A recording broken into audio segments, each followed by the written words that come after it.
Exodus chapter 2.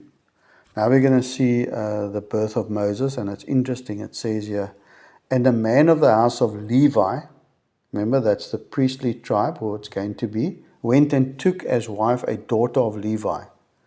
So the woman conceived and bore a son. And when she saw that he was a beautiful child, she hid him 3 months.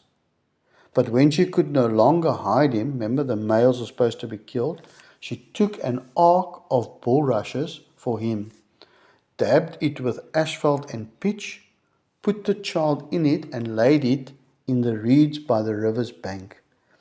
And his sister stood afar off to know what would be done to him. Then the daughter of Pharaoh came to bathe at the river, and her maidens walked along the riverside. And when she saw the ark among the reeds, she sent her maid to get it. And when she opened it, she saw the child, and behold, the baby wept. So she had compassion on him, and said, This is one of the Hebrews' children.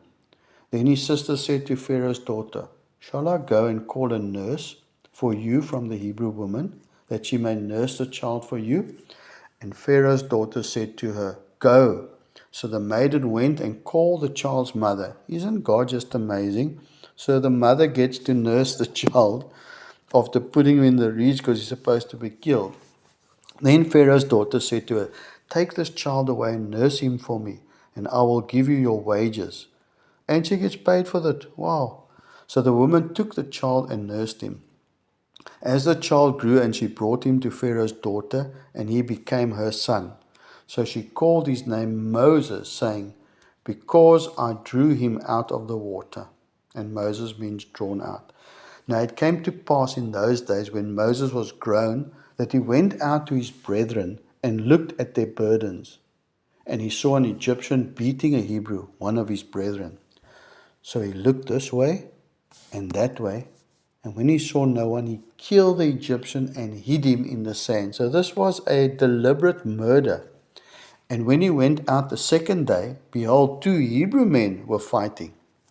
And so Moses says to the one who did the wrong, Why are you striking your companion?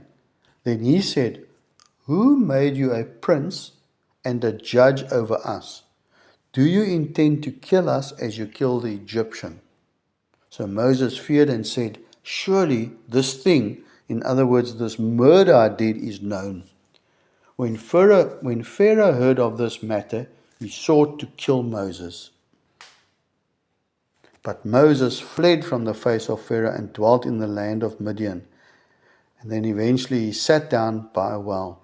Now the priest of Midian, see again a priest, had 7 daughters, and they came and drew water, and they filled the troughs to water their father's flock.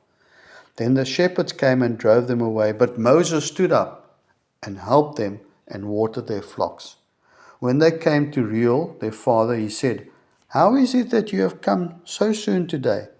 And they said, An Egyptian. So even there, Moses' look had already taken on the look of an Egyptian, even though he was a Hebrew.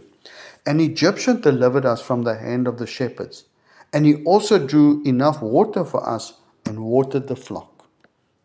So he said to his daughter, And where is he? Why is it that you have left that man, or left the man? Call him, that he may eat bread. Verse 21. Then Moses was content to live with the man, and he gave Zipporah, his daughter, to Moses. And she bore him a son. He called his name Gershon, for he said, I have been a stranger in a foreign land. And Gershon means stranger there. Now it happened in the process of time that the king of Egypt died. Then the children of Israel groaned because of the bondage, and they cried out, and their cry came up to God because of the bondage. Verse 24. So God heard their groaning, and God remembered his covenant with Abram, with Isaac, and with Jacob.